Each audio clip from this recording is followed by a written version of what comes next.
Yeah, right. So just a reminder to folks, this She's is, talking about this is 3M televised. too. Oh, she just said something about 3M.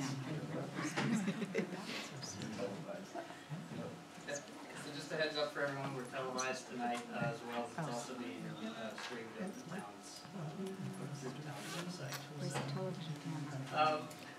So, a couple of things that we're going to go. Is your mic on? How's that? Hey, that's better. Alien, gone. Right. Yep, it's on. All right. All right. So tonight we're going to be going over a couple of different things. Primarily, we're going to be looking over the survey results that came in for the short-term rental survey. And so the purpose is I just want to give you all kind of the draft presentation, give the group a chance to look it over. If there's any questions or any additional data points or things like that you think would be helpful, in the report, just let me know, and we can make some tweaks and adds. So yeah. So first thing, I've passed out just some notes from the last meeting. So if the group could just take a look at those and give me your thoughts on those.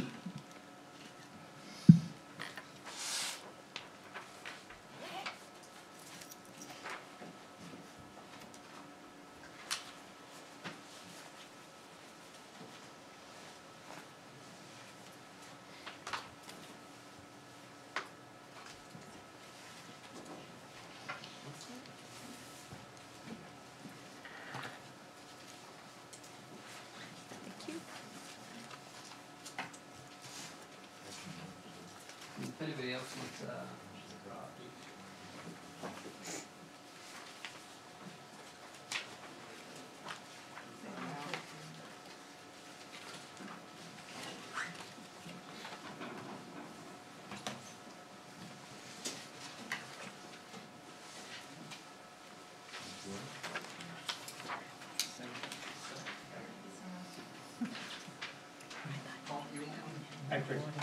Yeah, thanks.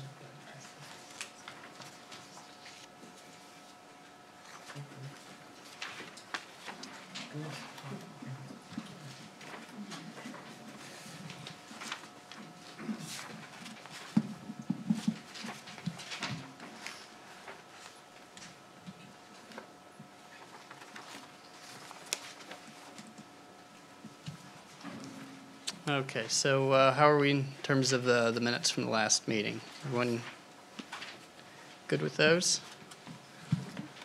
Okay.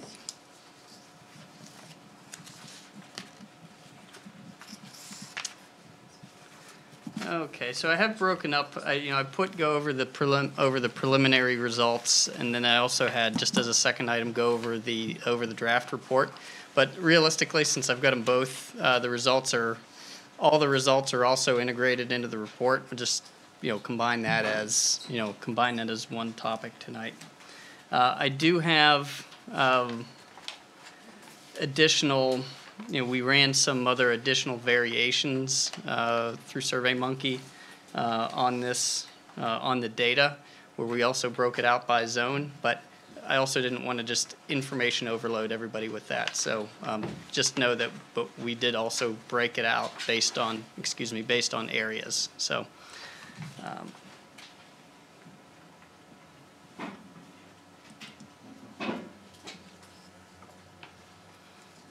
All right.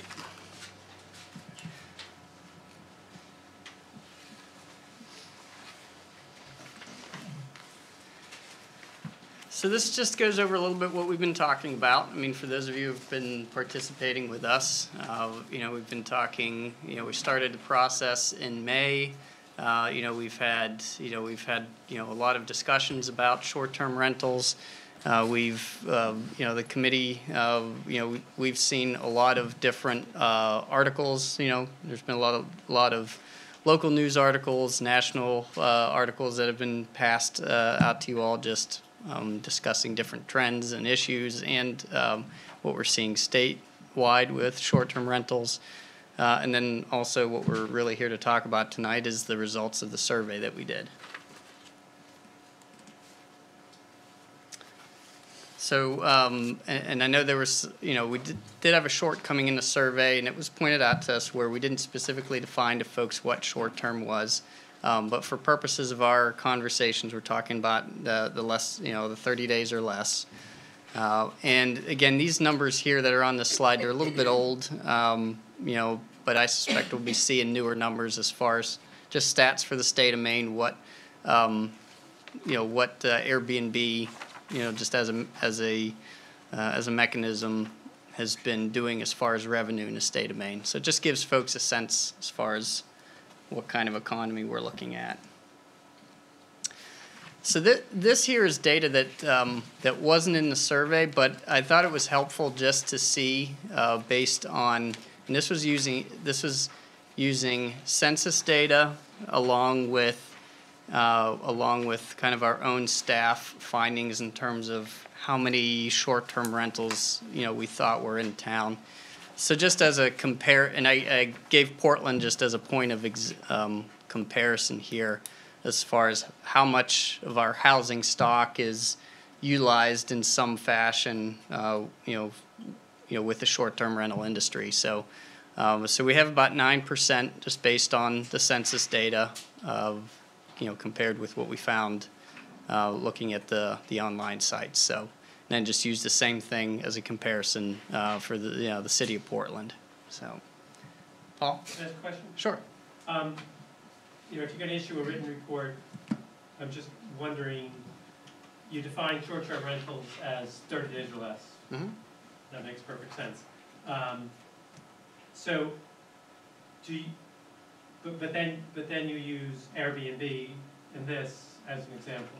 So, in the 9%, are you including all the short-term rentals, which by this data is more than the ones that go through rental agents, as opposed to social media? So when we were first trying to get an idea of how many short-term rentals there were in town, so we used an online service that kind of aggregated about 15 different websites, and then so we had a number that came from that online resource. And then we did our own fact checking with that. And so we spent some time, we had staff basically do the same thing, just manually looking at, at numerous different sites, and also reaching out to local agents as well, finding out just what the numbers, approximately what the numbers were.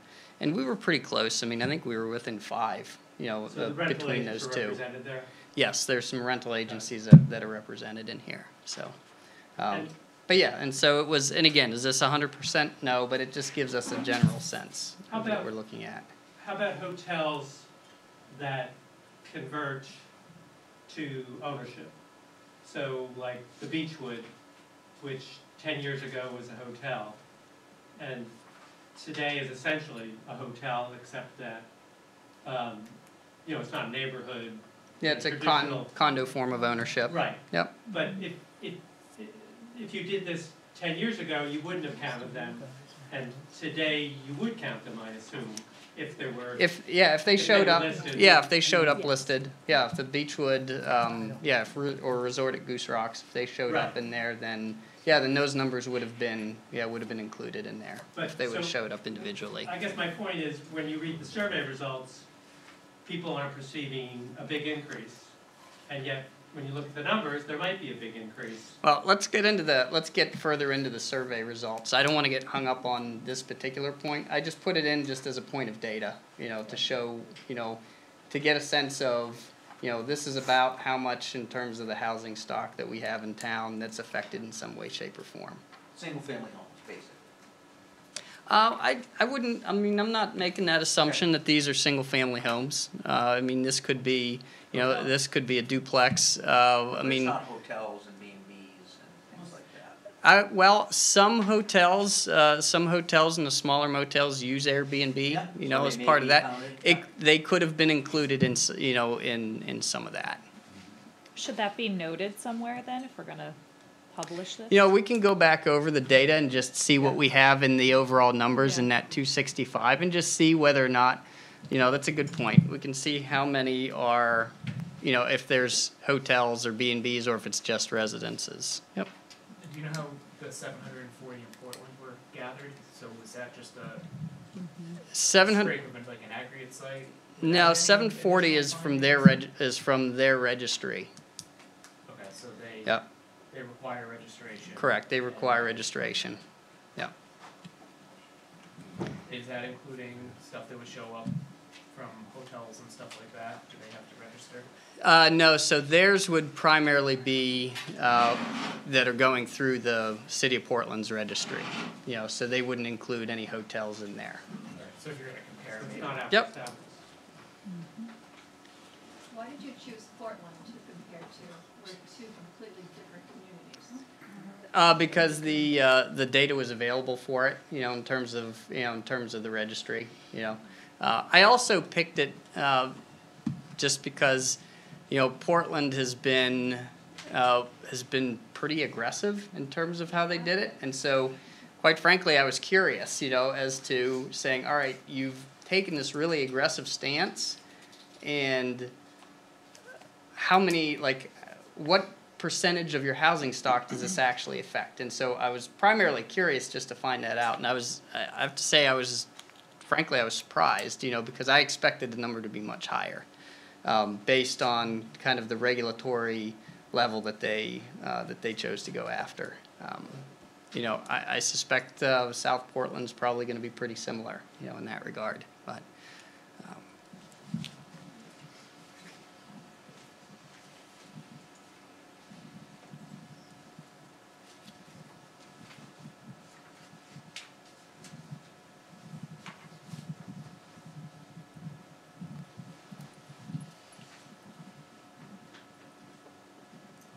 May also be interesting to divide out Goose Rocks not from, but show which portion of the Kennebunkport listings are in areas that, like Goose Rocks, that typically have had a lot of short-term rentals, so you can see what kind of the rural area looks like compared to somewhere that historically has had a lot.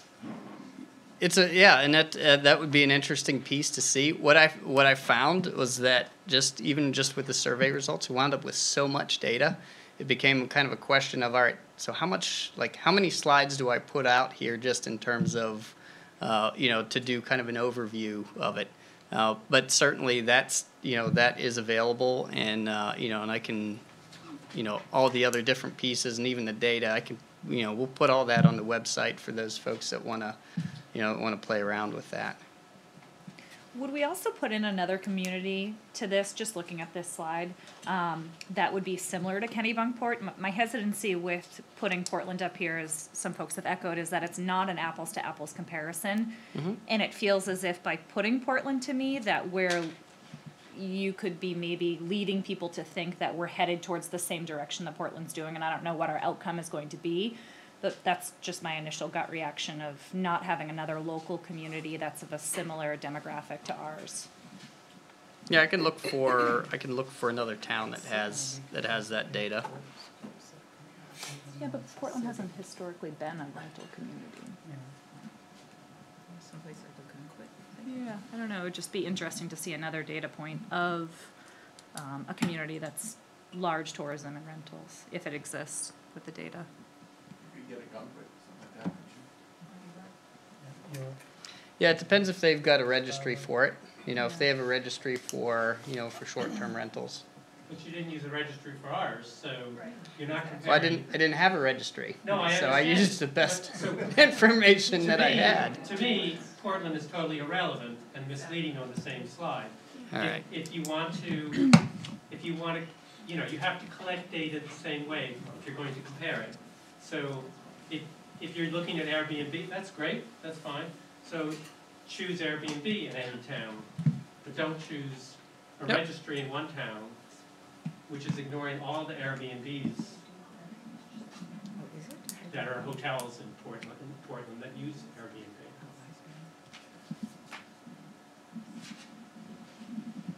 Lost my mouse here. Okay. All right. So the next slide, so just kind of breaks out what we had. So we had 9 questions. Looking at the list, we sent out a little over 2,800 surveys. We had a response. We received 811 back.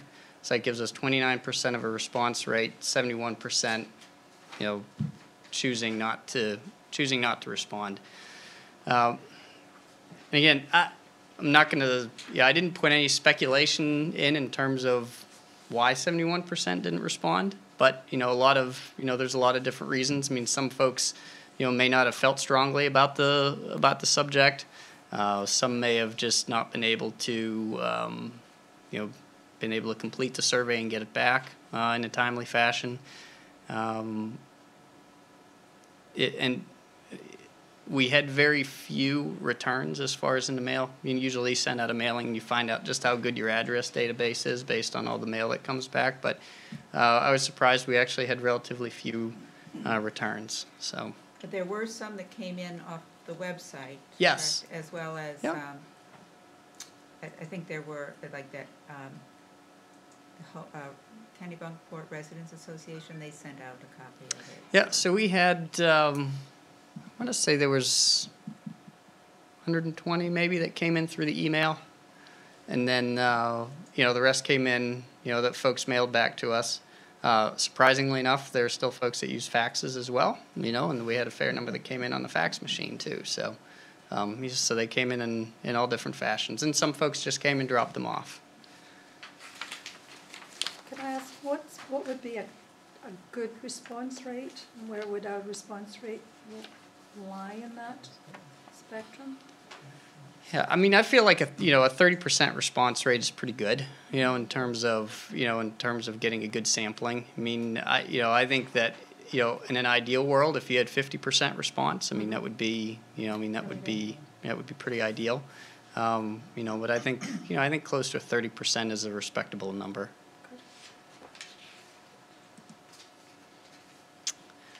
So question number 1, what we found, and we can talk specifically about it, but I'm just going to give kind of some of the highlights of the main points here. So what we see, the majority of folks who responded were from Goose Rocks. Second, following up were folks from Cape Porpoise, and then from the village areas.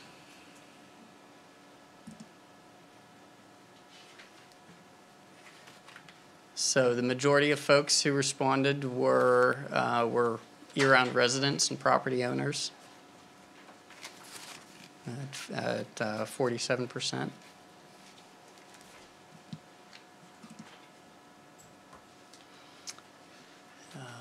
Majority of those usually stay at their own home.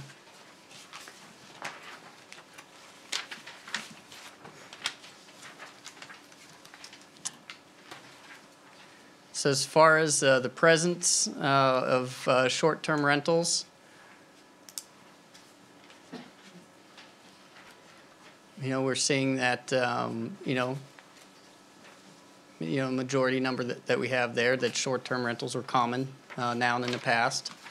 Again, not a surprising, not a surprising result.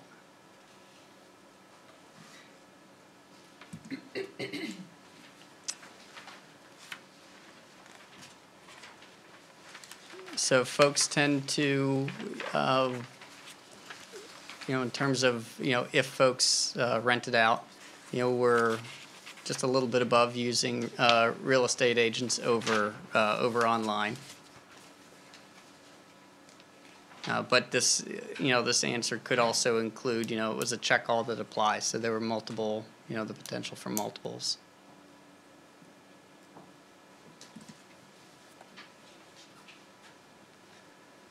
So if asking folks if they've been affected by short-term rentals in their immediate area, majority of folks have said that they haven't been either positively or negatively affected by them.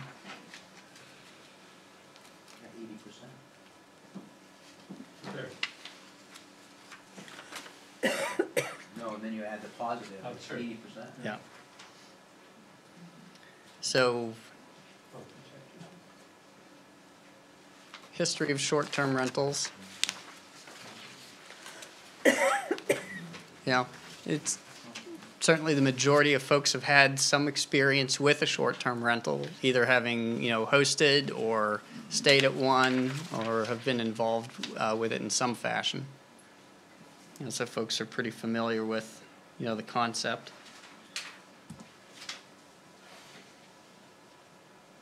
So the question on whether or not the town should regulate short-term rentals, and so we had 53% at no, 45 at yes.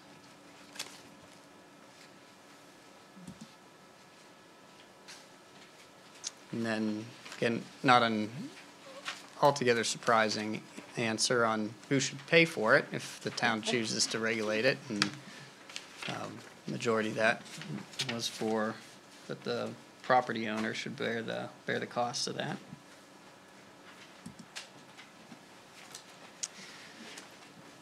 So we pulled in just a little bit more, and just some other pieces here. And again, this is where for the committee, I mean, we can dig a little deeper into the data, and if there's more points that we think that are in there that we want to point out, we can certainly add that. But just pointing out that again, for whatever reason, we had 2,000 survey recipients that didn't participate. Of the 268 from the Goose Rocks area, 80 supported regulating short-term rentals. So we have a majority there that do not support regulating short-term rentals. And then I just pulled the three, the three that we saw the majority of. So 79 respondents in the village area, 53 supported regulating short-term rentals. So that was a majority in the village area, and then in Cape Porpoise, 68 to 146. So it's fairly evenly split. I did the percentages. 29% want regulation in Goose Rock, 67% in the village area, and 42% in Cape Porpoise. Yep. Pretty high number in the village. Yeah, that's. Yep. So public participation, and this is just again kind of a synopsis, I think, of what we've heard. One, we know it's a complicated issue. We know that the port's a vacation community. We know that short-term rentals are different at Goose Rocks than everywhere else. We know that from folks who have given testimony here, that folks are heavily invested in their properties, and there's significant concerns about pursuing any regulatory actions. A lot of folks consider this, this as an income source is important to them. And we've also heard that folks are highly invested in making sure that their tenants are, that they maintain proper insurance and that problem guests aren't invited back. And we certainly know in terms of the local economy that, that the businesses experience a positive effect based on what we've heard.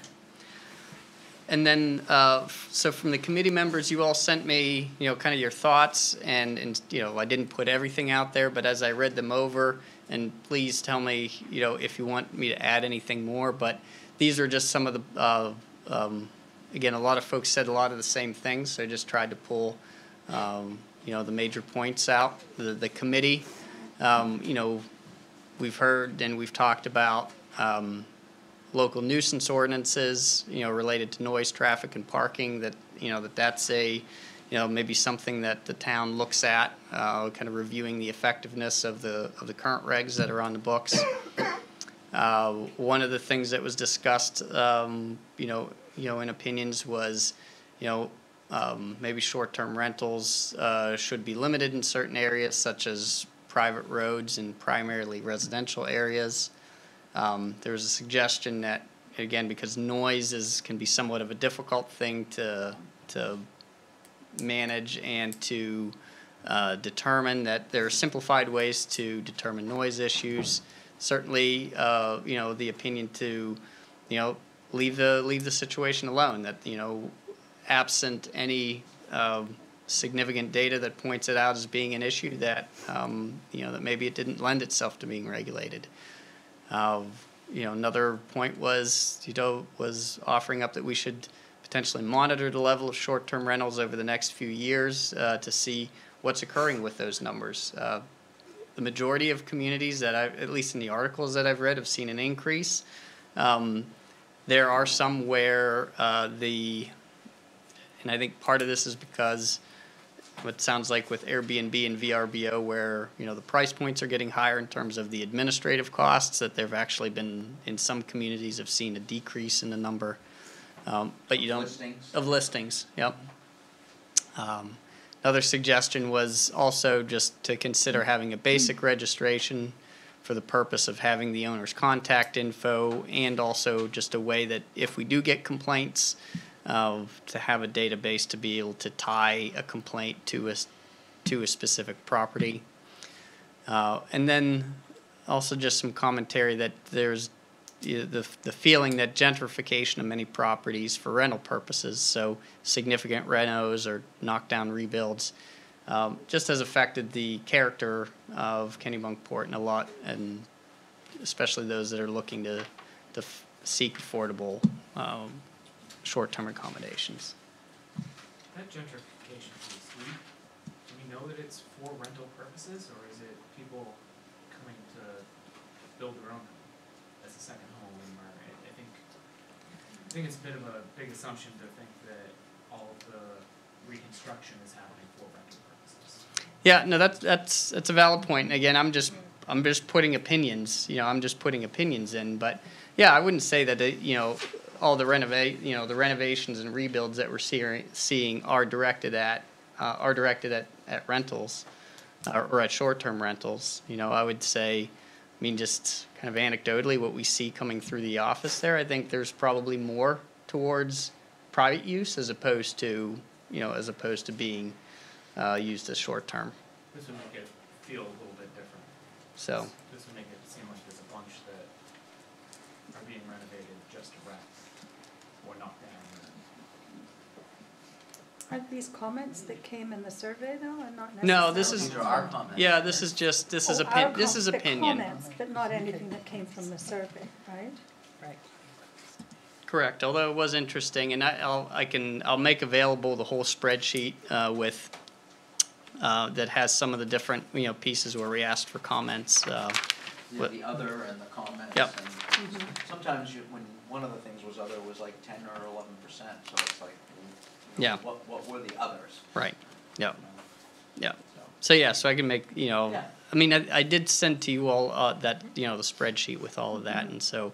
Is that the one that was 800 pages? If I It was hard to read, it was really tiny. And it was. That one.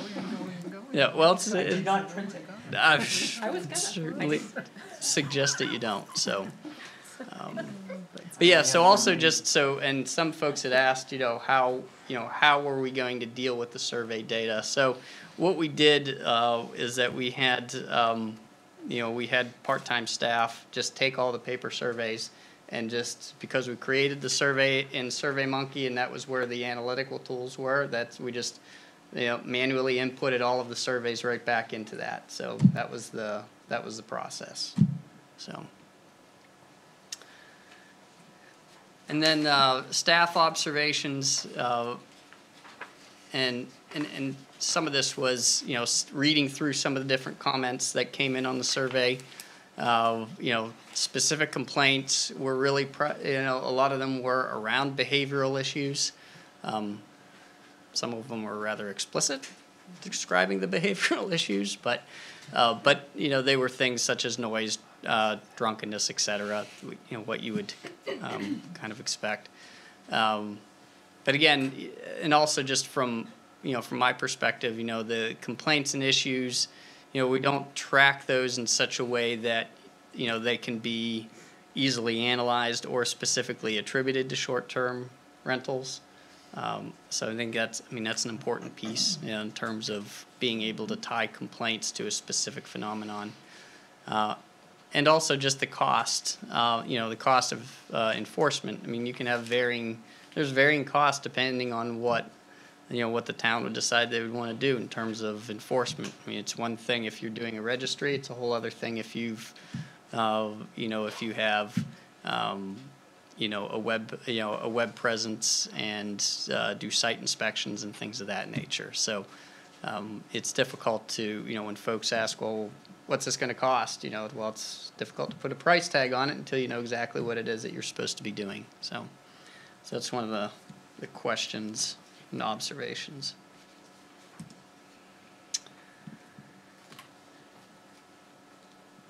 And so some of the other issues that we had heard was, that full-time residences are being converted to short-term rentals. Properties are being sold to be specifically used, and as such, it artificially increases the sales price.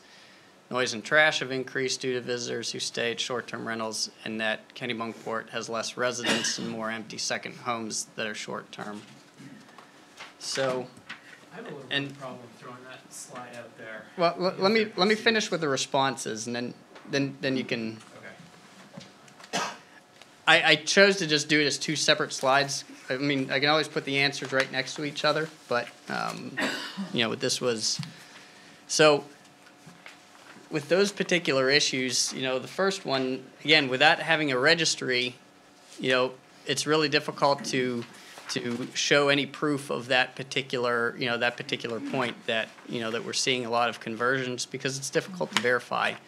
The same thing, second point, without a registry, being able to analyze against real estate sales, again, understanding the intent of buyers, and what they intend to do with the property is another one that is, that's difficult to predict, and you wouldn't want to speculate on that. I mean, we generally know real estate prices are increasing, but I think in general that's due to the overall desirability, of the town in general, and there's no data to support that it's because someone is specifically purchasing it for the purpose of doing it as a short-term rental.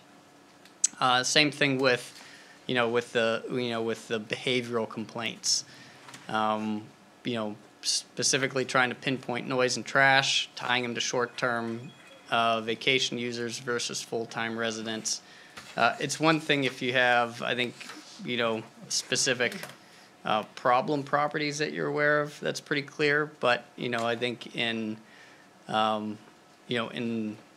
larger areas, so just Goose Rocks, for example, there's no way to differentiate necessarily between, well, those were visitors that did that as opposed to that was the property owner who did that.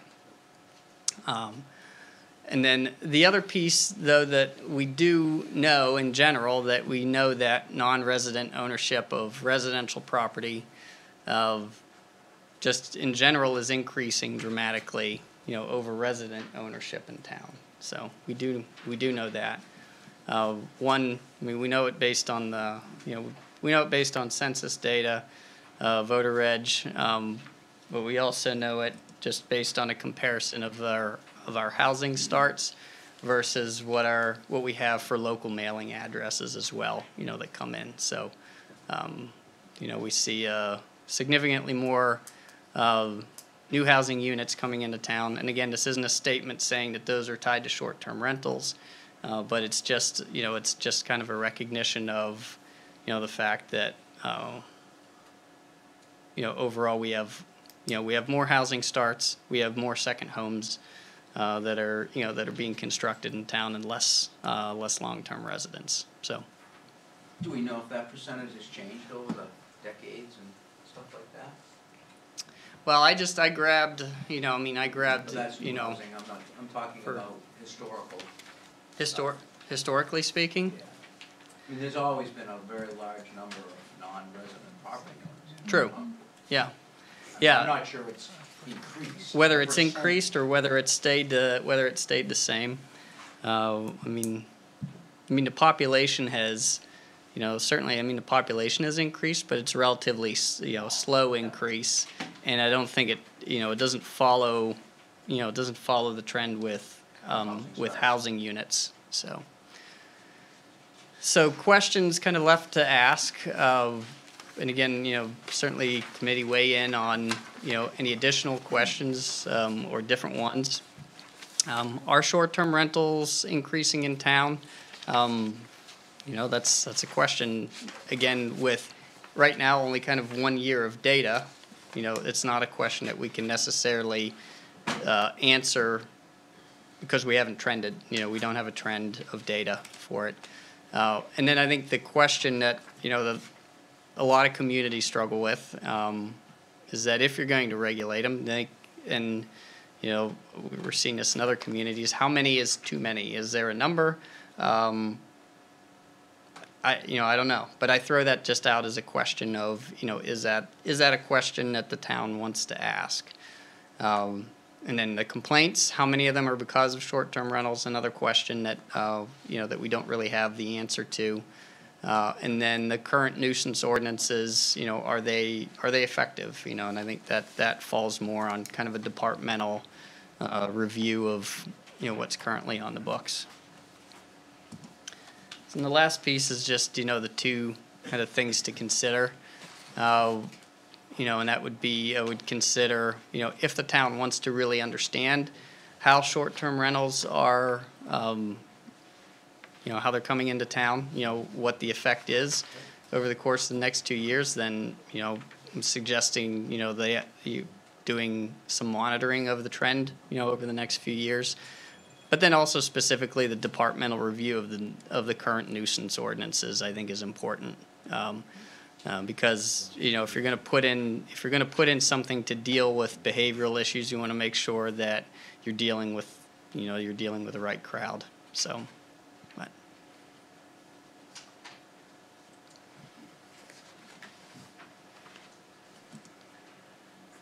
So as far as any additional data points, kind of as we went through, there's a lot. I mean, there's a lot in the in the survey, and if there's questions that you all have that you want to see answered, and then kind of put into the survey, we can talk about that.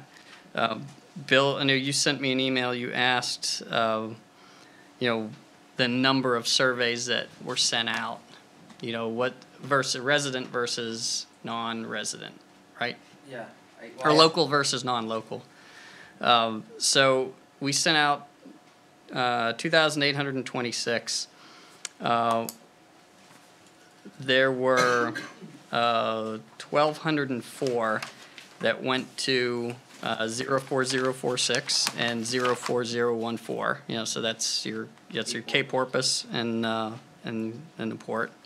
So that leaves 1,622 that went to mailing addresses outside of those two zip codes. Is that how many taxpayers we have, 2826? 2826 was, I think when the mailing list was created, that was residential properties.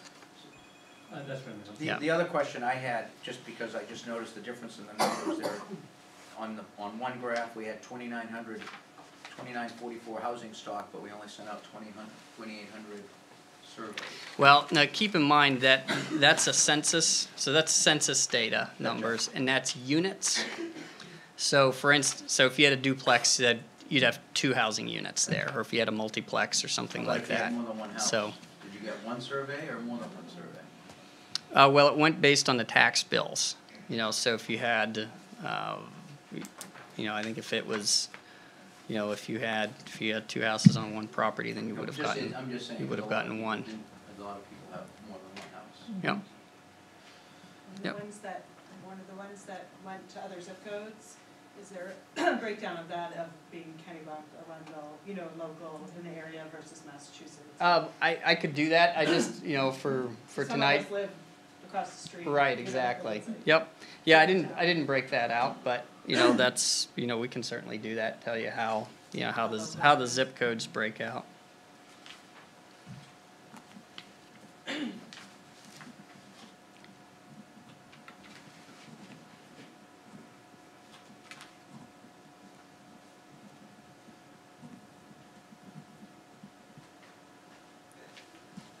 corner. Just found it interesting that the number of resident property owners that responded, the percentage-wise was roughly the same as the seasonal part-time, within a couple of percentage points, so. Yeah. So I have a couple of other points I can show if you're interested. So let me just pull up Goose Rocks. So broke this one out. Let me see here. If I can get to start.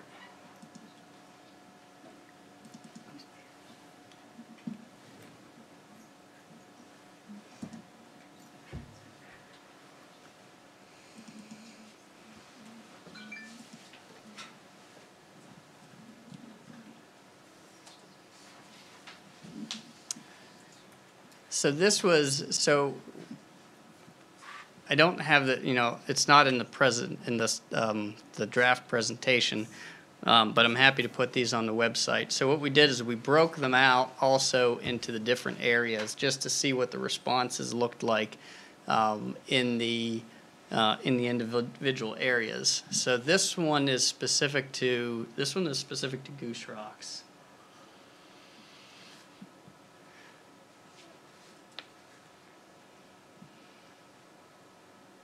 So, and again, I think, some of this, this isn't going to be a surprise.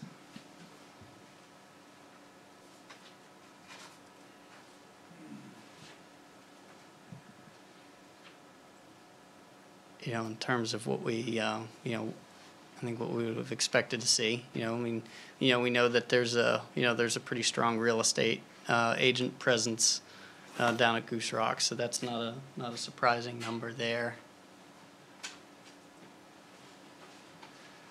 So all of this info you put right now is all Goose Rocks? So Yes, yeah. So this was, so of all the folks who identified themselves as Goose Rocks, this is how they answered those questions.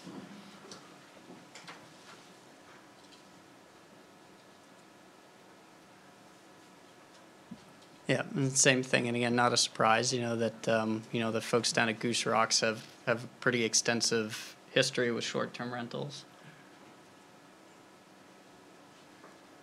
And also not a surprise as far as the question regarding regulating short-term rentals. Was there many responses to, like, when you asked, for people to specify things? Were there a lot of written responses? In the previous slide, I think it was. Yeah. Yes. Yeah, well, I mean, the ones that did respond, mostly took, I would say they were generally categorized into, behavioral complaints, as in, noise or trash, things like that that was kind of one category of responses. Then there was, there were some that just took the opportunity to say they didn't want to see anything at all. And then there were some, again, that just kind of, identified the character question and a concern that, that there were too many. So.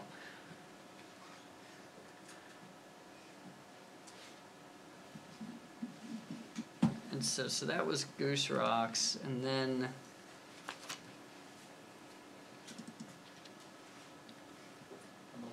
yeah, that's the one I'm pulling up next.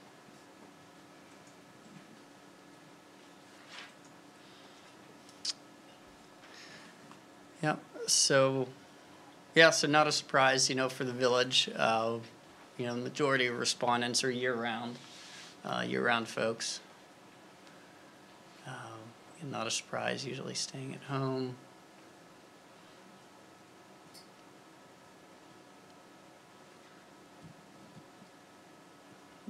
Most of them, again, felt that they didn't, that there weren't many short-term rentals around them.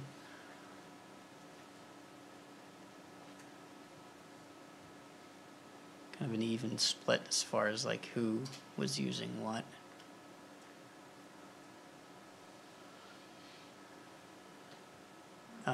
Pretty dramatic number in terms of folks identifying that they've, have not been affected positively or negatively by short-term rentals in the village area.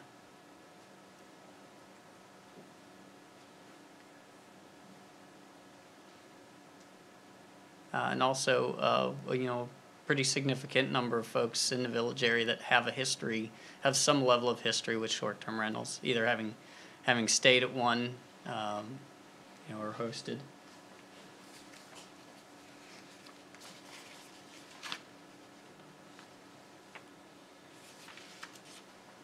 And then this was interesting to me. So even though there was kind of this sense that there wasn't any significant issues with it, that yet there was this 54 stating that they supported some kind of regulatory provisions.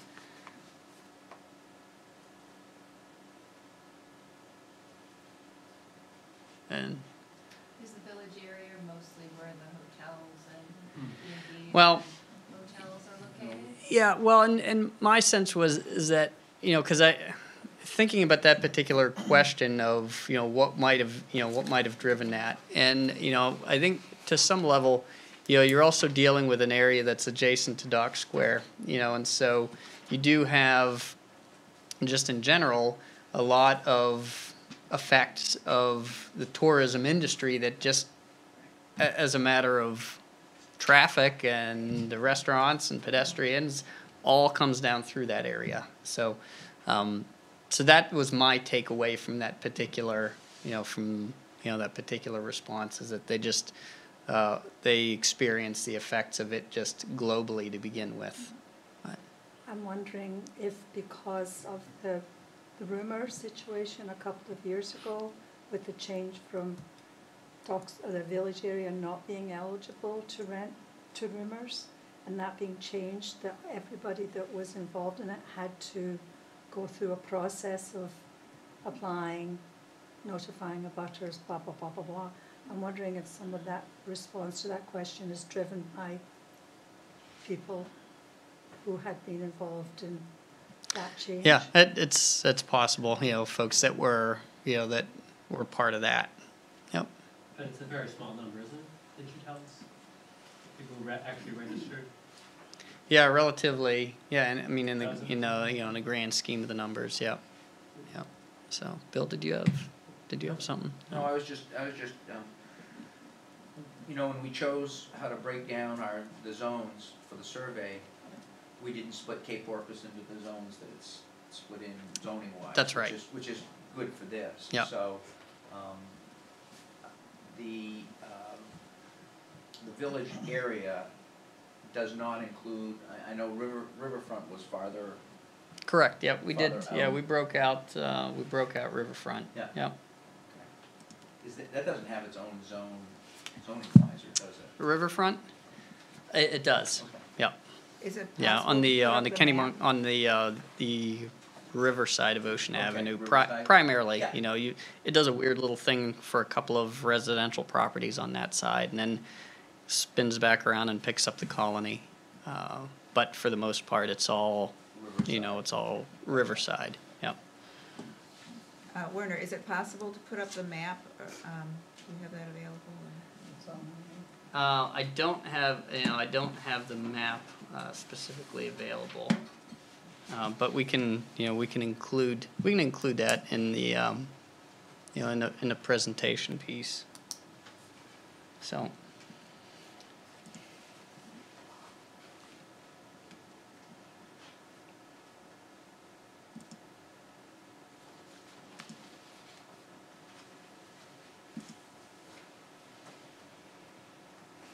Yeah, so back to the presentation piece, that will go, that we'll do for the selectmen. Is there anything, so as we're going through this, so what I have specifically here is, so for slide number 4, there's an interest in finding another community besides Portland to do a comparison as far as number of short-term rentals versus housing units. Werner, corner, does Portland, do they have a cap now on the number of rentals, or is that just South Portland? I believe they have a cap. I believe. So if Portland has a cap, then, again, like, is that data point even relevant? Because if they've capped it at a certain number, like, could it have been higher? Is this from, it was from 2017, sorry. Yeah. Yeah, so I mean, it's, you know, I can certainly see what other communities are out there that are smaller in scale that don't have a specific cap Yeah. for it. Yep. Yeah, I believe Camden has a registry. We'll have to look at it. Rockland does. I don't know what they have in terms of the numbers. So, yeah. So there's a couple of different communities out there that we can do a comparison to. Cape, I think, yes, has Cape has a registry. Yep. I'm not sure the registry is the best place to go for it though, because you're not going to be able to get comparative data.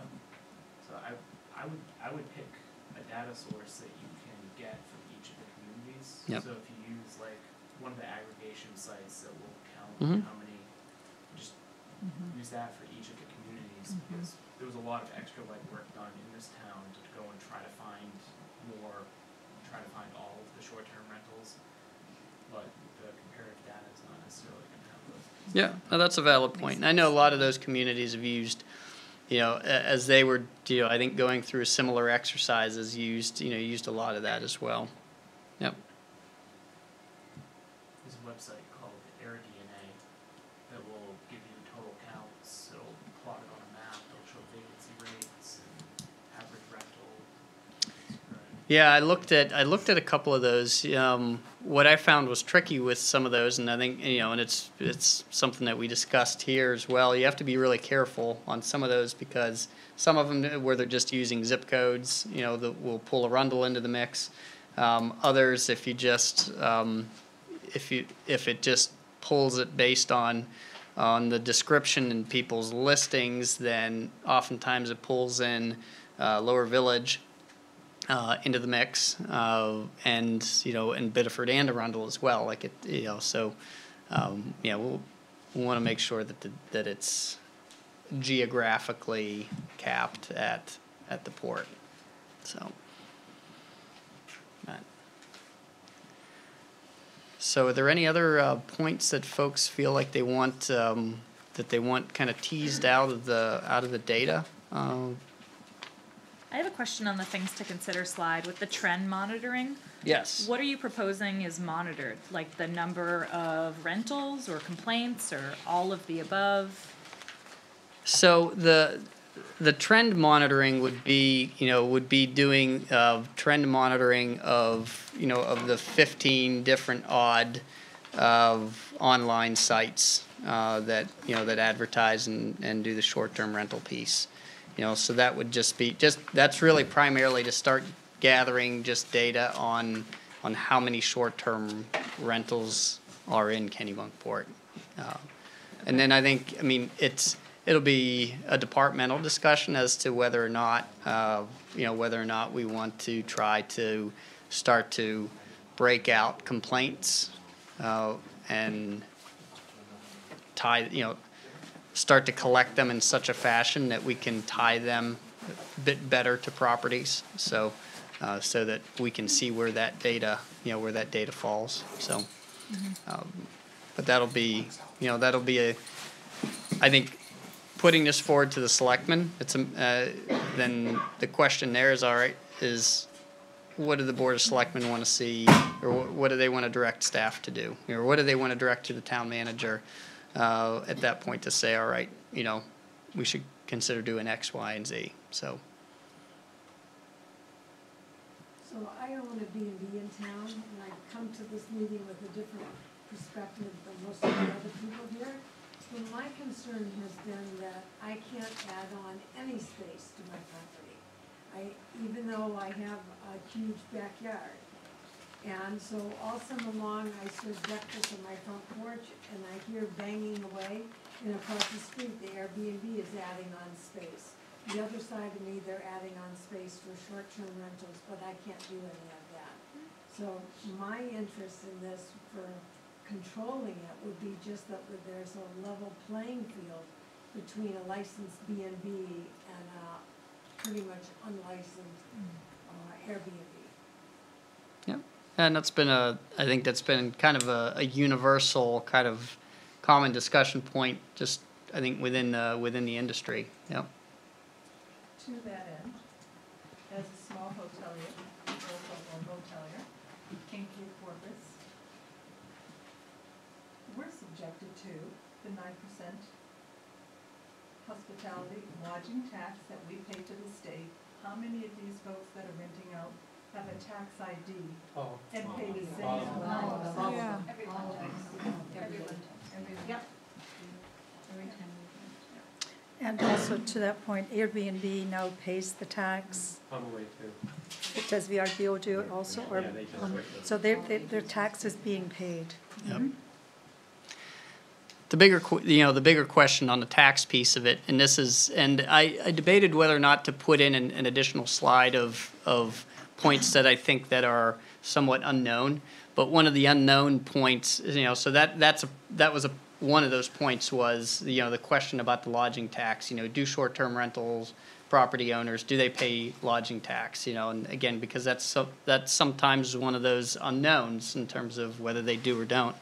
But the other one is oftentimes, folks make the assumption that the town receives a portion of that lodging tax, which it doesn't. And so, ultimately, that's part of the other, sticking point with some of this is that any regulatory provisions that, get put forward aren't, the town doesn't receive the benefit of some of that, the lodging tax, yet certainly bears the cost of dealing just with all of the other, issues that, that are surrounding that type of industry.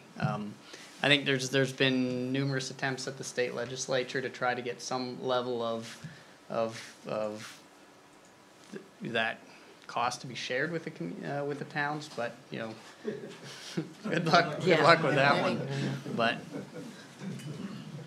But that's another one of those that I think pretty much anywhere else in the United States, either all of the lodging tax or portions of it go back to the communities. But Maine is not one of those. Well, I was going to say another point with the businesses is that the state mandates that they have certain licenses, that they follow certain laws, exit signs and exit areas, outside staircases if you don't have a second egress. And it goes on, and each of these costs the business owners money. They have to have specific electrical outlets, I believe. You can't do any reconstruction without a licensed electrician or Correct. plumber. Right, You can't. right. So the small business owner has a lot more costs than I think a lot of people realize. And if you have your next door neighbor renting their house without these kinds of restrictions, there's no fairness in that either. Sheila, it could be even parking, for instance. If you have so many people staying at your place, you have to have an expected amount of parking. Right. And I guess in our little community, the issue would have been like Porpoise Place, where they park all up and down the street because they say they can house, or they can party 150 people for that. For that one stamp building. of a- Yeah. It's like, There's a lot of inequality. I think there are a lot of housing regulations though, so I'm renovating my home in town here. And as soon as I started doing any work, I needed to bring everything up to code that was working. So there are egress requirements. I had to replace all the windows and increase the sizes of the windows. And this is my own home. I'm gonna rent it a little bit on the side and everything. But porch railings and stuff on But you don't have to pay a license fee to the state. no, and if you didn't do any But of these neither do- renovations, nobody would know. Yes, we do. Neither do any of the long-term renter. So anyone that owns and rents a But, home. but, I guess I'm representing the businesses in town, and there is an equality between a private home and you're renting a private home as opposed to the B&Bs and the other small businesses. How's it different than a long-term rental though? Do you have to pay for a license No, to not operate? short-term, long-term rental. So like if you're renting your house to somebody for longer than 30 days. So if someone signs a year lease. You're a landlord. You're a landlord, Yeah. doesn't matter. How, That's totally It different. steps out of the. Yeah, Yeah. that's not in this, It steps out of the right, short. right. But so what's the difference between someone renting for a week or a month? Well, there's no time. Those are short term. Right, I understand that one of them's called the short term and one of them's called the long term. Long term is at least a year. No. right. No, 30 months. 30 days. Why should, so somebody that rents it for a week have to abide by all these other guidelines, but somebody else can stick somebody in a house for 12 months and have Or no. Well, five yeah. weeks and not Or- have any. Right, right. That's, I guess So, what we should I- take I'm into not account is arguing how with you. many rooms are being rented. Like a lot of these places are one little place.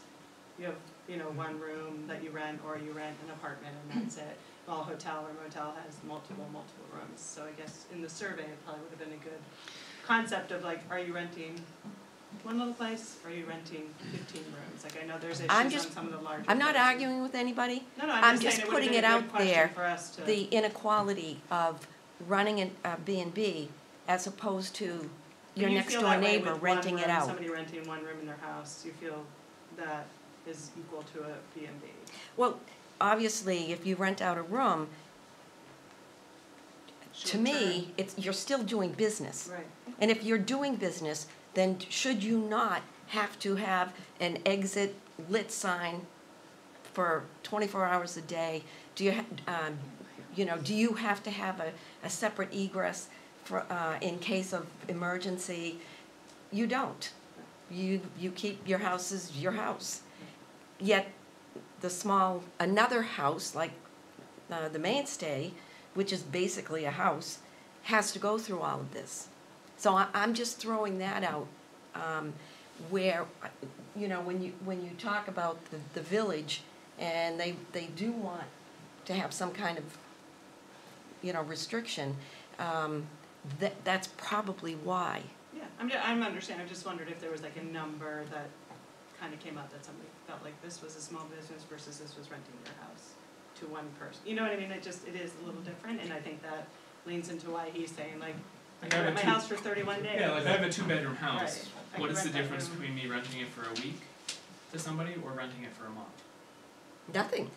But there is between when it comes to short-term and long-term rentals, so we're not talking about regulating anything that's more than 30 days. But you're talking about regulating something that's shorter than 30 I days. think you have to draw a line somewhere. Yeah. You're starting to That's do what I was saying, is it a number of rooms, is it blah, blah, blah, so that's just something. And what's to keep someplace like the Mainstay from just deciding that they're They're not do it gonna be through a B&B Airbnb, they're a anymore. and VROB and not being, I mean, I don't know how that would affect business for the Mainstay. Or would they be allowed to become Put a on my private addition, residence? become an Airbnb. Yeah, and just go on Yeah. Airbnb. But do your guests You want know, an I don't Airbnb know. or do they want to go to a B&B? There's different people out there that want the individuality of nothing, and there's people who want services and accommodations, and that's different. Wasn't one of So, the Warren? rental pieces, one of the rental regulations that we saw in somebody, I can't remember which one it was, but wasn't there a restriction that you can't serve meals if you're doing? Yeah, so I mean so whenever we look at, if you break out, what you typically see, for licenses, so B&Bs and inns, I mean, depending on what it is that they offer, they're going to have additional licensing. So if they're providing food, so if they're cooking meals, they're going to have, they'll have a local Vittler's license, but then they'll also have a state license for that as well. Same thing if they're going to be serving alcohol, then they're going to have a liquor license, that goes in, on top of that. And then Sheila, you could tell us a little, if beyond the local piece of it, and those two, with the food service license and then the liquor license, is there anything additional that you deal with with the state?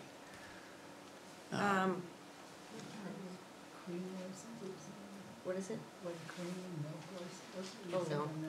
No. Well, Sheila, don't you have to have a license with the state that you're, this little card about this size that you have to pay every year? Yep. And have it in, you know, an obvious area for them to see? I don't think any of these houses have to do that. No. Licensed by the state, Yeah, have that's inspectors fair. come through. And it's not a lot of money, but the Well, government, it adds the up. state's always looking for a little extra. Yeah. Yeah. And I'm hearing that you guys don't like that regulation, so why are you arguing to impose it on homeowners? That's That's you not know, the point of the committee. The I just committee is to don't gather understand information and that. present to the selectmen and We're they just decide. wondering if the playing field is level. I think. One of- But one's a business, one's not. Yeah, you're renting a Anytime space, you a whole exchange house. money, you're running a business. I understand that, but like, there's a difference between having a hotel where that is your business, that's your job, and someone who's renting their house for a few months out of the year. But it's a That's not business. necessarily the case, though. You've created a business. You don't need a license Because when you're you start selling stuff exchanging on money. Craigslist and- You know, as a hotel owner, I don't think I'm all that affected, simply because I get mostly transients. I don't get people who want to stay for 2 weeks or a month. It's just not part of my business. I get people who stay 1 or 2 or 3 nights. And a lot of times they don't go to Airbnb because most Airbnbs rent for a week or more. So I don't think I'm affected, besides the fact that when I go away, I don't want to make my own bed. I don't want to cook my own meal. That's the difference, and I think that's why you look for a hotel, or if you've got a family of 5, you may want the Airbnb. So what initiated my interest in this is, after having lived at my business for 25 years and been among transients for 25 years, I moved to a residential area. And all of a sudden, I'd get my neighbors renting out their places. You don't recognize your neighbors. Yeah, to transients. And my thought was, well, why have a residential area if you're going to be allowed to do business?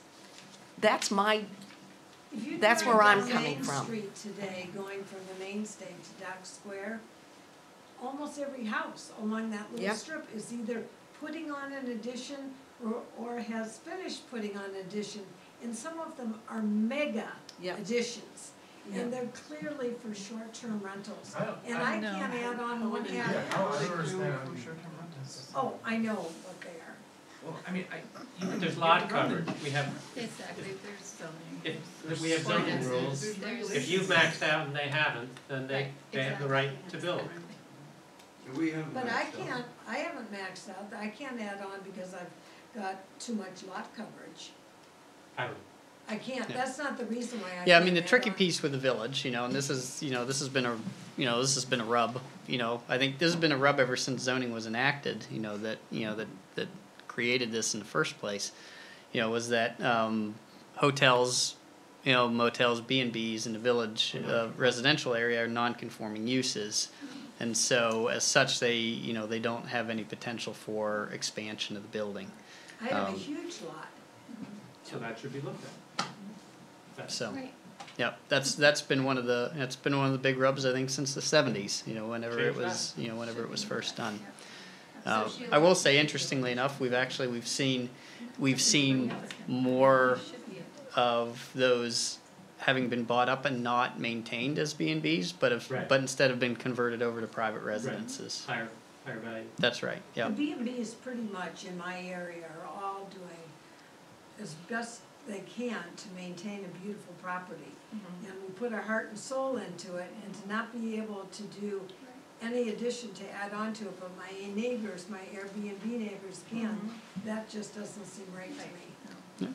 Yeah, and I would say the distinct difference that you see is that you have, at least how things are dealt with now, you have a whole house rental versus individual rooms, and so it's, and again, I'm not gonna get into the market pieces of it, but, there's, I think, a difference between renting a whole house versus the individual rooms of a B&B and motel. But that's if you're looking at a difference between the two, that's the distinct difference, is one is you're renting the entire piece of it, and the other is you're renting renting an individual room. Correct. Yeah. Warner, I think one of the slides you showed, talked about perceived issues with Right. it. Yep. And one of the big points was that it seemed like the slide was trying to say that short-term rentals are driving up house values and converting year-long residents into non-year-long Yeah, residents. it's one of the arguments that we've heard, and, you know, I think the response to that is that there's no data to support that. But you can run the numbers though, it just doesn't work. You can't purchase a house in town and run it as an Airbnb and make any money. The median house price in the town is $600,000. If you're going to pay a mortgage, maintenance, management, you're running at like a $20,000 loss a year, renting out your place at a fairly high lower vacancy rate. So you can't. I guess I take exception when it makes it look like people are selling homes and people are buying homes just to do short-term rentals when the numbers just don't work. Right. Yeah, You're operating in a loss. Right, and my response with that is just, you know, really supports that, is that there's no data that supports the opinion that folks are doing that. That's You know? why the key word on that slide is perceived. That's right. Yeah, it's a perception out there, and my point is that it's just there's no data to support that particular perception. Although I have spoken with a real estate agent in Kennebunk who has told me of at least one house that was sold with that intention. Yeah, sure. I mean, I'm sure folks, you know, I mean, anecdotally, have we heard that folks have bought property, you know, with the plan to use it as a short-term rental? You know, I mean, it's a common conversation that I have with folks. You know, is that, you know, they're looking to buy a house. You know, they want to be able to do short-term rentals for, you know, over the course of the summer, and then they come and use the property for 6-8 months out of the year. It's a way to make it more affordable to get back into town. Right. That's I right, think you know, and folks with kind of the ultimate desire to use that as a retirement home. I mean, Right. that is a common conversation. Now, the question of, you know, are they paying more, you know, because there is the potential for that, you know, to rent? There's no data that supports that, you know. I mean, you'd have to get folks to, first of all, you'd have to get, I believe at least, real estate brokers, correct me here if I'm out of whack, but I think you'd have to capture that at the beginning, you know, at the point of sale of, you know, do you intend to? And then the second question is how much more did you pay for it? Because of that, you know, that's the only way I can think that you would be able to show that. I don't think if somebody is buying a property and if they're asked if they're going to rent it, that they would be truthful. I was gonna say, most of my people. And it's are- also I really not my don't. business what they do Yeah. with their house when Right. they buy it. Yeah. Kathy, you've But- had your Yes, hand raised for a while now.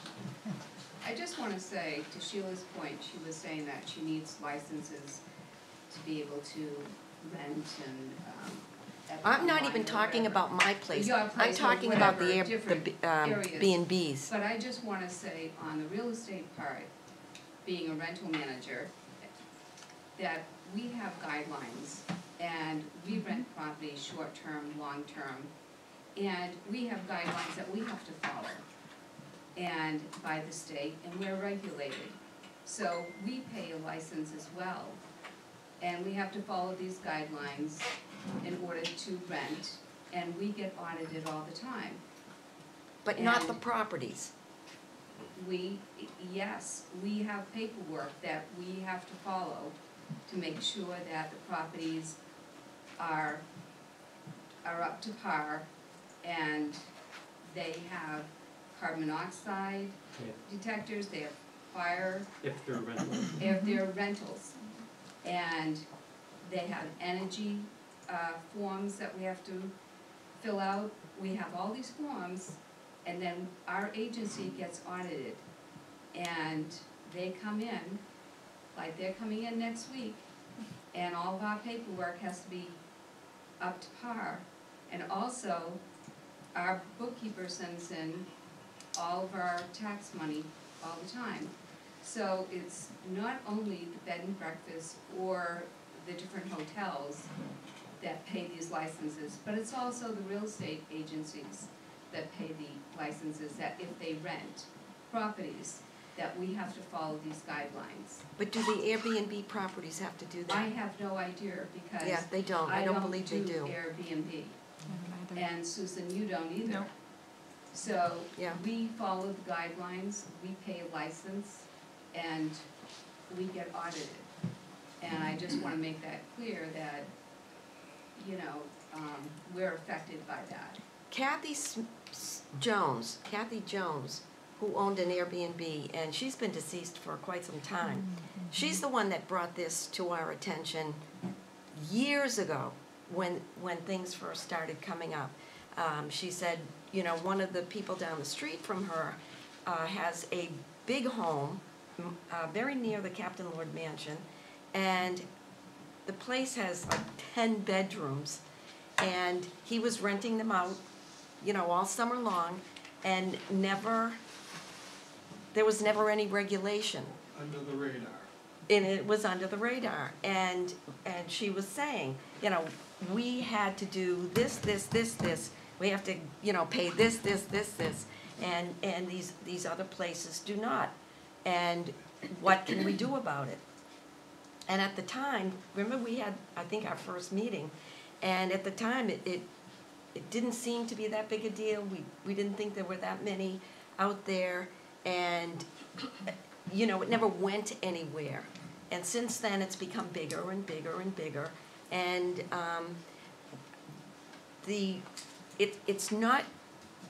it's the residential people who became concerned, as well as the business people who became concerned, because now, with everything that we have to do, or they have to do,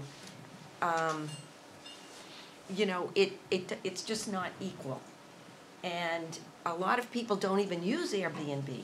They just go online and, you know, wherever they're at now, oh, you know, there's a place here that's for rent, and they don't use a rental agency. They just do it on their own and make the money, don't pay the taxes, and all of that. You know, I know people who do that.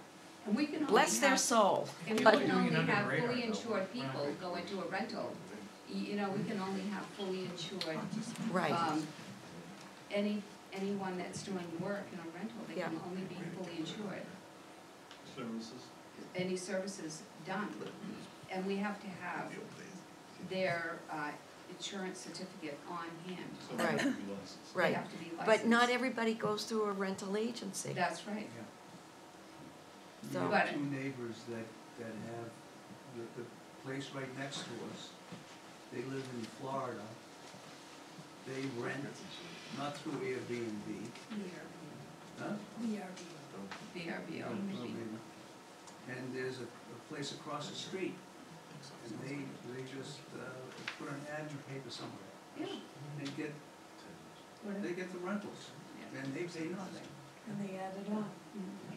So Sheila, are these houses, like we say, the rental ones, are they considered commercial? No. And is that where the crux is? Oh, that's what I think, yeah.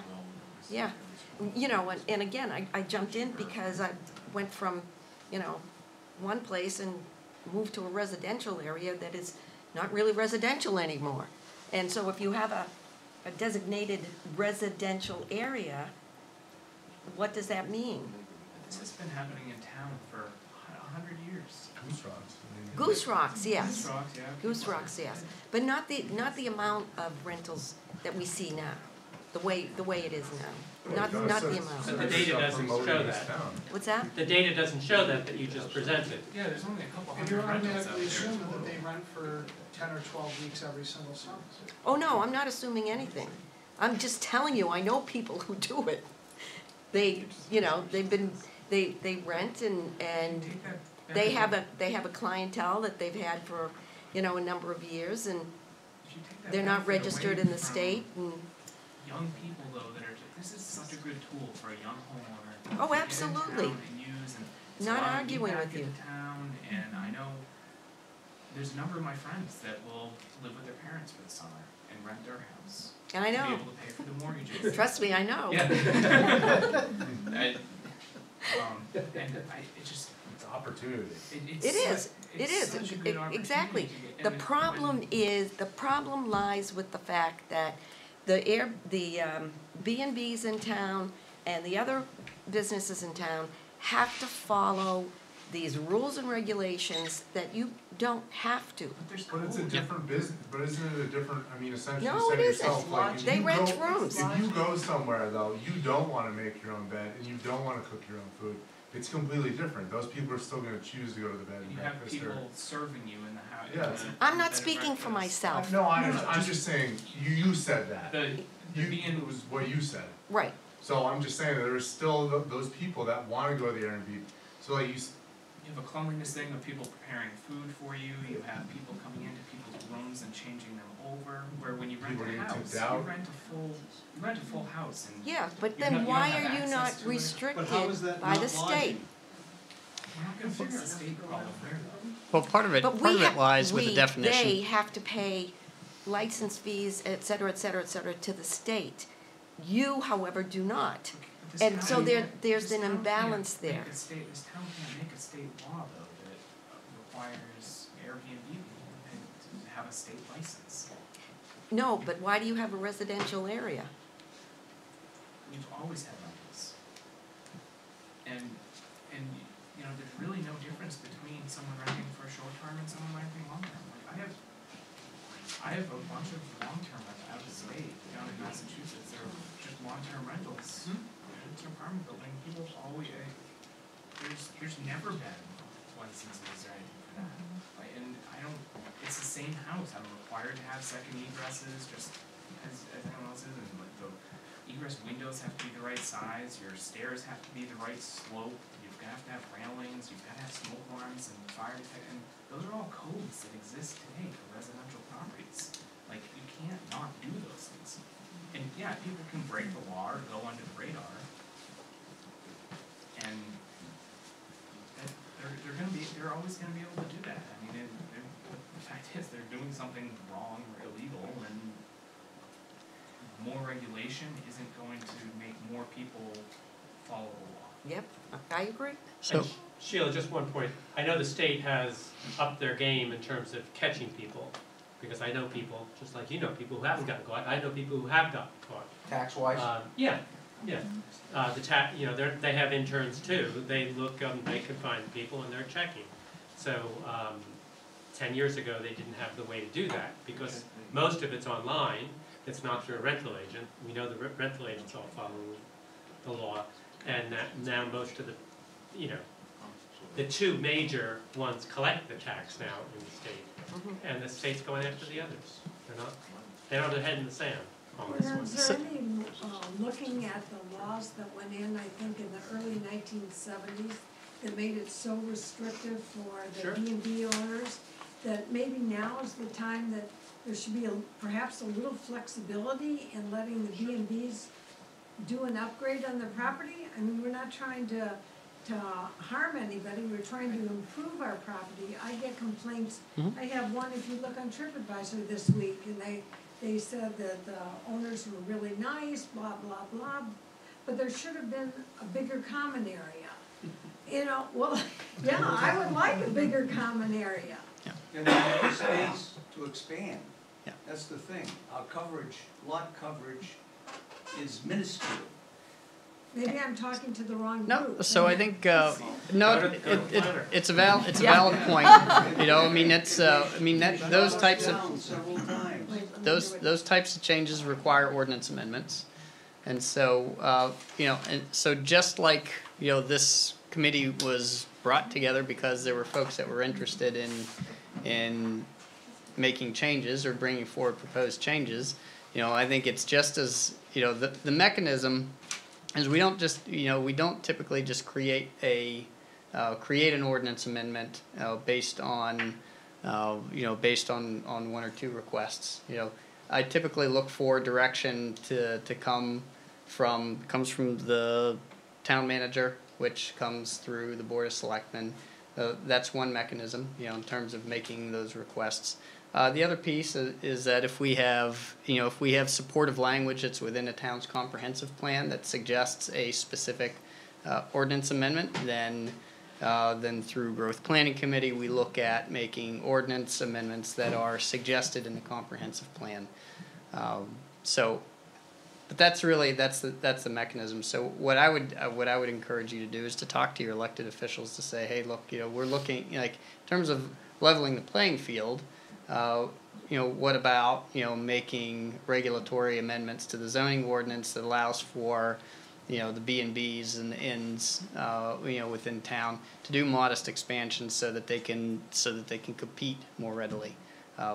You know, that's what I would suggest that you do. Changing the non-conformance. Sure. regs. Yeah, changing the non-conformance regs. I mean, that would be the mechanism that, you know, that would need to be done. I mean, we did make some modifications. I thought this was the proper channel to go through, but now I think it probably. So this is informative. It's a beginning. You know, this is this is an ad hoc committee, you know, put together by the Board of Selectmen to look at this specific issue, you know, to ask the questions, to do the research, to do, you know, do stuff like this, not to necessarily draft the language, you know, language and ordinance amendments. Although we did, you know, we had a number of draft documents that we, you know, that we put together to look at to say, all right, what might this look like, you know, in terms of a framework. So That went over well, didn't it? yeah, it did. It went over well. You know, and we left those documents on just so folks could see. Instead of making the regulation universally punitive, to level the playing field, which sounds like would be very low, let's raise the boats and try to change the pain that these folks are feeling, and shift gears a little bit. And I mean, some of the things that you aren't going to be able to necessarily address are some of the building code elements, you know. But I mean, you know, I hear the arguments as far as the zoning piece of it. You know, I mean, that is a significant piece. So you make it sound like the climate is right for it. Well, I wouldn't say that. I wouldn't say that. I brought forward a proposal a number of years back to add one parcel to Dock Square, and you know that went over really well as well. It was a very logical, in my opinion, was a logical addition, but it was met with pretty stiff resistance, and so that is a tricky element. You know, I mean, there's a pretty significant residential component that you know is very leery about any potential business expansion in town. You know, so yeah, I wouldn't necessarily say that the climate is right, but I think there are a lot of valid arguments to bring forward just to, you know, to make the point, you know, and to make the case. So just one more thing, and as a selectman, I hate adding restrictions. I really do. I just think every time you put another law out there, another ordinance out there, it restricts, you know, takes away some more freedom. So I'd like to not have to do that. And the other piece is, how do we police this? You know, do we hire somebody else to take a look at the places that are being rented? I don't think we really want to do that. And our our department now is pretty. Does it work well in Camden? Because I thought that they put on some really tight controls. Does it work well for them? Do we know? Don't know. Yeah, I mean, you know, for a lot of communities, it's relatively new. You know, in terms of there's not a lot of kind of long-term, you know, data on you know, on how they've dealt with a piece of it. But there's a couple of communities that we can check with and ask. I mean, the Cape is the one that comes to mind that, you know, that has had short-term rental regs on the books for, you know, for a number of years. But Take a look at the individual problems. No, Cape and solve the Elizabeth. problems. Yep. And when earlier on, a number of meetings ago, we talked about what are the issues, and we had a hard time finding any issues. Yeah. So, Meetings and nobody wants to answer the question. So I think that's the way to attack is find the problems, Well, fix the problems. the problem is Yeah. the, So I wanna just, The for the inequality. committee on the presentation piece, But is there I'm anything, just, the only thing, the inequality is like, I would assume, and this is just assumption, that you're running an Airbnb and that is your main source of income. Like this stat you showed earlier, that most people rent their Airbnbs, they bring in about $6,000 a year on their rental. No one's sitting back and being like, that is my business, that's my income coming in.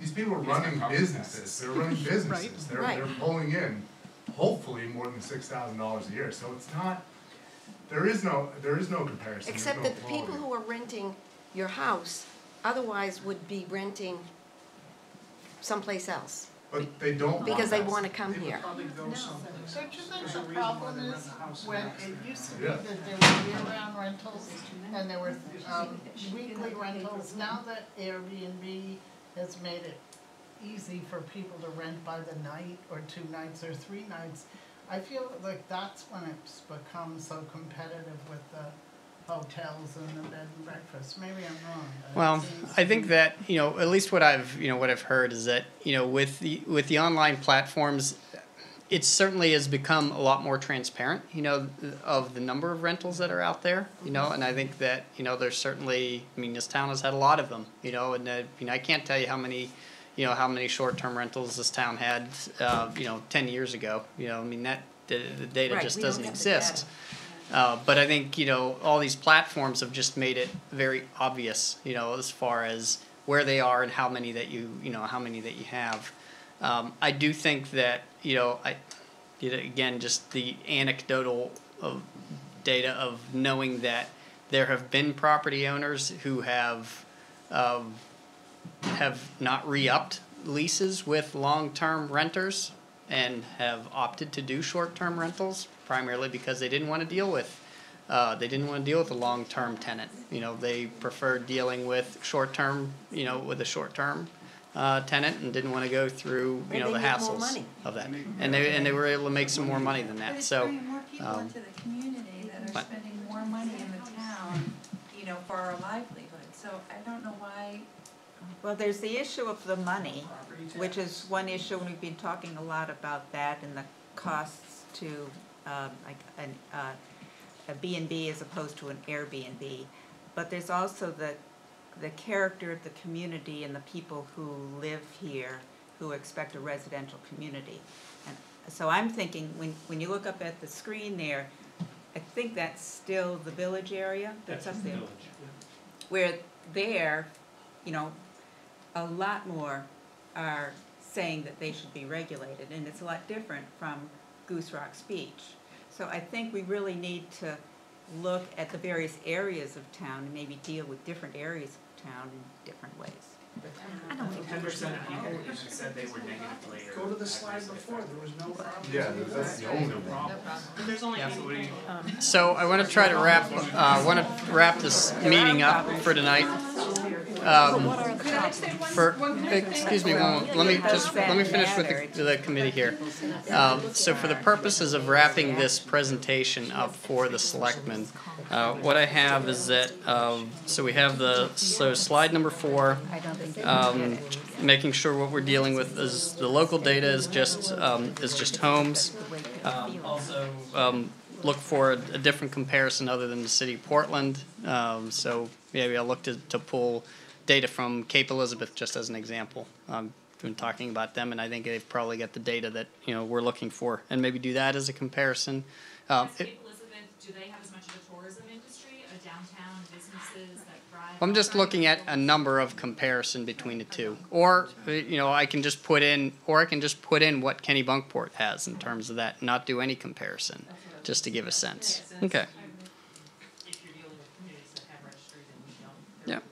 Really actually be a comparison. Yeah, and that's fine. I can do that. I can pull out the Portland data. And yeah, so I think that's primarily it. So The perceived issue slide though? Yep. Perceived, It's really, so why would we put perceived? because those are issues that have come up in all of our meetings as perceived issues by the committee, by people are. Can we put facts in there then that? Well, that's what the next page, Debunk a perceived. the Yeah, next I mean, page sort of. That's what the next page was the response to that. I mean, I can change the format of it so that it's a question and an answer, question and an answer, question and an answer. That might be more clear. Yeah, maybe that's a little bit clearer. Yep. Yeah, it doesn't look like they're connected. Yep. So easy. I didn't tie those two slides together when I. Yeah. when I Yep. reviewed it or something. Yeah, that was one just in time, and it was a decision in terms of putting too much text up there. So, but I can just split it up into a couple different ones. So with those particular changes, so what I had intended was for us to do to just really give the same presentation to the selectmen at their second meeting in February, unless the group wants to meet again to go over those, those couple of changes. So, or I can just make those couple of changes and then I can send you what the date will be for that second selectmen's meeting in February, unless you all have anything else you want me to add or. Seeing the area by area data too. Okay, yep. Do you want to do that in the context of a meeting, or do you want me to just post all that to the website? Well, The second meeting. the second meeting of February, so could we have one more meeting this month and just kind of wrap it all up? Mm-hmm, yep. Now that we've gone over the thing, does anyone feel like we couldn't use another meeting or not? No? That's fine. Why not? Okay, all right, so I'll get back to you with Because I may need more time just to digest this too, because I really didn't look at it till yesterday, Yep. so. I thought you had set a meeting date of the January 22nd. Yeah, that's what I. Yeah, 22nd was a tentative. Oh. Yep. 22nd Can or I- 29th? What? Verna, just this question on the additional findings slide, the bottom line, we do know that non-resident ownership of residential property is increasing dramatically over resident ownership. So you're stating that as a fact, but then I thought there was some interchange between you and Bill questioning, how do we know that, or? We don't know, I was questioning whether the percentage of non-resident owners had changed over the years. It's kind of hard to figure that out unless you go back over the tax base, but, Yeah. I mean, to me, Can you tell that from voter rolls, like 20 years ago?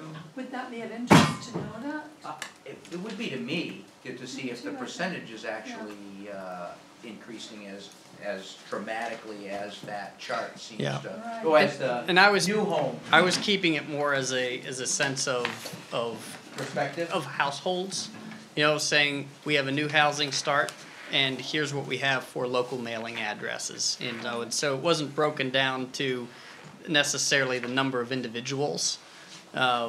It was more as, if you think of in terms of housing units, that was really the comparison, and the data that I was showing is that, you've seen an increase of this number of local mailing addresses, because we can look at that, versus here's how many number of new housing starts that we have. So these are additions to the housing stock.